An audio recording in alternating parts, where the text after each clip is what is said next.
Apa yang ada di benak Anda saat mendengar kata keong, Mas? Apakah kisah rakyat dari Jawa Timur tentang gadis cantik yang dikutuk menjadi keong? Atau sebuah bangunan ikonik di Taman Mini Indonesia Indah yang sangat megah? Atau justru Anda mengarah pada seekor hewan bercangkang yang berjalan perlahan menyusuri sawah di pedesaan? Keong Mas, atau Golden Apple Snail, merupakan gastropoda dari famili Ampullariidae. Dengan cangkang yang bulat dan cantik, membuatnya menjadi sebuah ikonik untuk penghobi akuarium. Keong mas biasa dijadikan sebagai hewan pembersih akuarium pengganti udang. Namun beda cerita saat mereka telah sampai ke telinga para petani padi. Mengapa demikian? Apa yang membuat mereka begitu dibenci oleh para petani? Bagaimana mereka bisa sampai ke Indonesia?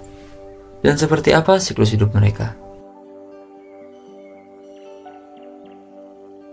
Keong sih makan apa ya? Ilmu padi ya bangku, weh. Keong makan apa? Makan padi ya? Kadal. Iya kadal itu.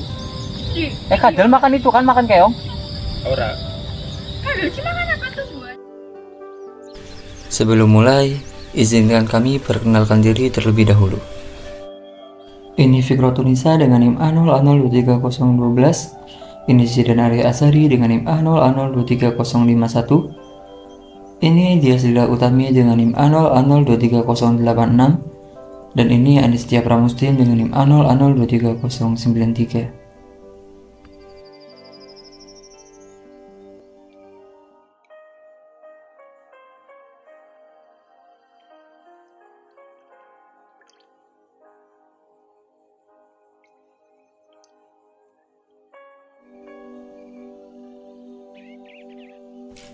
Keong mas, atau yang bisa disebut dengan Golden Apple Snail. Disebut demikian karena ukuran maksimal mereka adalah sebesar buah apel dengan warna cangkang emas yang menawan. Dalam beberapa daerah, mereka sering disalahartikan sebagai tutut atau keraja. Padahal keduanya adalah spesies yang berbeda, namun masih dalam famili yang sama. Keong mas berasal dari genus Poaceae yang merupakan hewan asli dari Amerika Selatan yang didatangkan ke Asia sebagai hewan ternak untuk keperluan konsumsi. Namun bagaimana ceritanya? Mereka bisa terlepas dari penangkaran dan menjadi spesies invasif di seluruh Asia. Keong mas pertama masuk ke Indonesia pada awal tahun 1980-an dan langsung menjadi hama utama tanaman padi yang masih muda.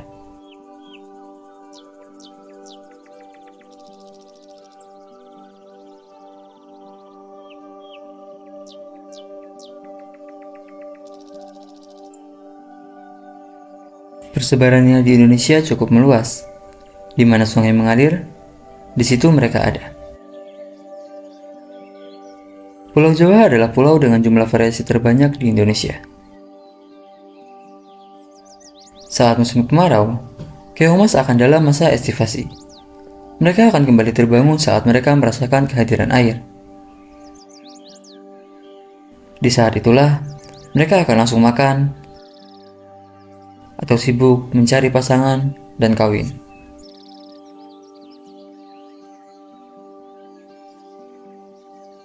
Keong mas adalah hewan hermaprodit. Namun, mereka masih memerlukan individu lain untuk dapat melakukan perkawinan. Keong mas berkembang biak dengan cara bertelur.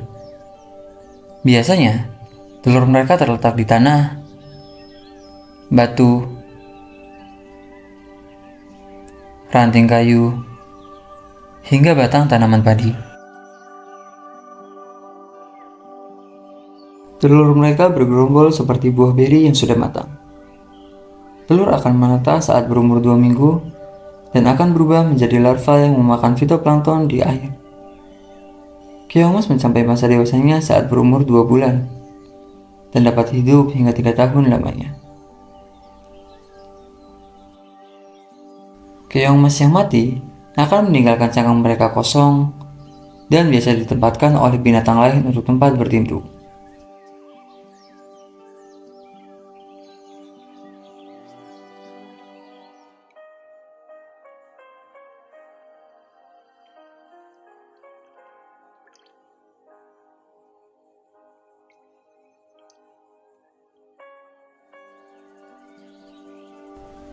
Keongmas adalah hama bagi padi.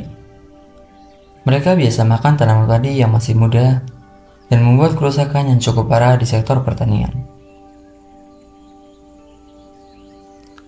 Saat memasuki musim penghujan, yaitu pada bulan November hingga Maret, para keongmas ini akan berkembang biak dengan pesat.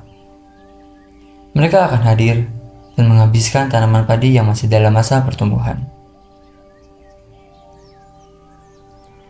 Berbagai macam cara harus dilakukan oleh para petani untuk dapat mengatasi hama ini.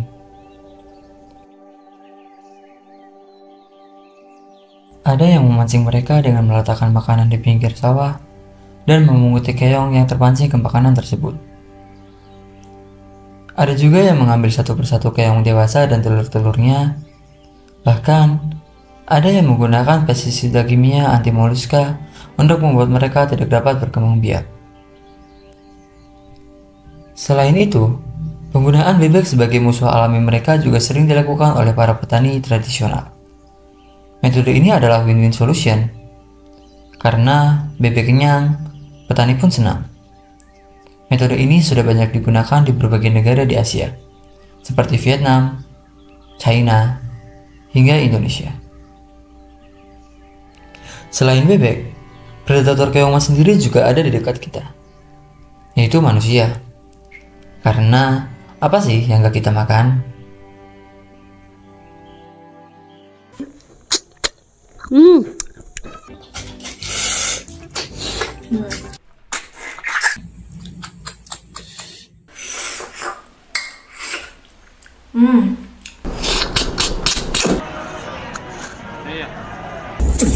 Kayaknya lo gede awas.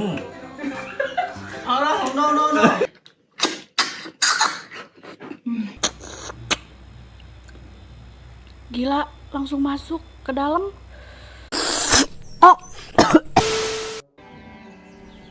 Keongmas dengan ukuran sedang biasanya akan terbawa bersama saudaranya keong sawah. Mereka adalah makanan yang lezat, dengan daging yang kenyal dan rasa yang gurih. Banyak peminat di kalangan masyarakat untuk produk pangan ini. Biasanya, mereka diolah menjadi tutut buah kuning, hingga dibakar menjadi satai. Ada cara kreatif yang ditemukan oleh peneliti Amerika tentang pengendalian hama keong ini, yaitu dengan cara aquaculture. Metode ini adalah dengan menghadirkan musuh alami mereka yang mampu memakan keong dewasa, bayi, hingga telur keong yang ada di sawah. 3 kandidat utama adalah udang-udangan, cacing planaria, dan ostracoda. Ketiganya adalah organisme yang dapat dengan mudah disebarkan di area hama keong berada, dan tidak jadi masalah jika mereka harus hidup berdampingan.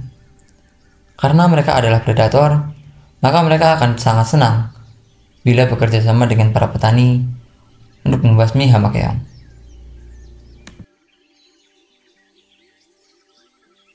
Saat ini, banyak negara sedang mengusahakan sistem irigasi menggunakan air laut. Karena keong air tawar tentunya tidak akan mampu bertahan di air laut yang asin. Namun di sisi lain, air laut membuat tanah tidak subur, sehingga membuat pertumbuhan padi menjadi terhambat. Hingga dibuatlah tanaman padi dengan rekayasa genetika yang mampu bertahan di kondisi yang seperti ini. Mungkin dalam waktu dekat, tanaman padi ini akan hadir di Indonesia dan menjadi solusi untuk dapat mengatasi hama keongmas.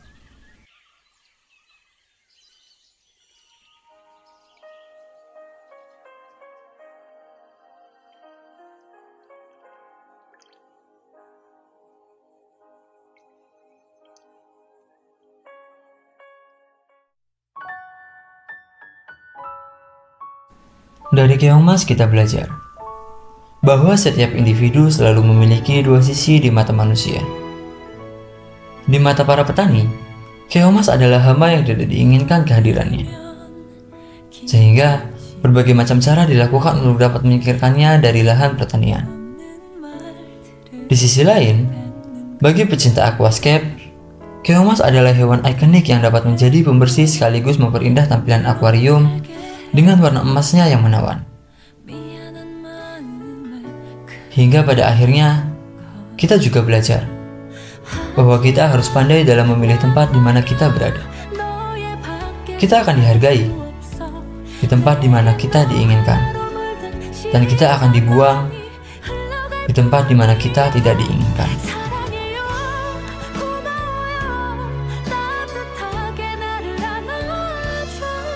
Terima kasih kami ucapkan kepada semua pihak yang telah turut andil dalam pengambilan video ini. Kepada Pak Agus Suroto selaku dosen pengampu mata kuliah pengendalian hama penyakit tanaman, kepada teman-teman yang telah membantu dalam pengambilan beberapa scene dalam video ini, serta channel Alam Semenit sebagai literatur kami dalam pengambilan materi. Kami dari kelompok 4 pamit undur diri. Sekian dan terima kasih.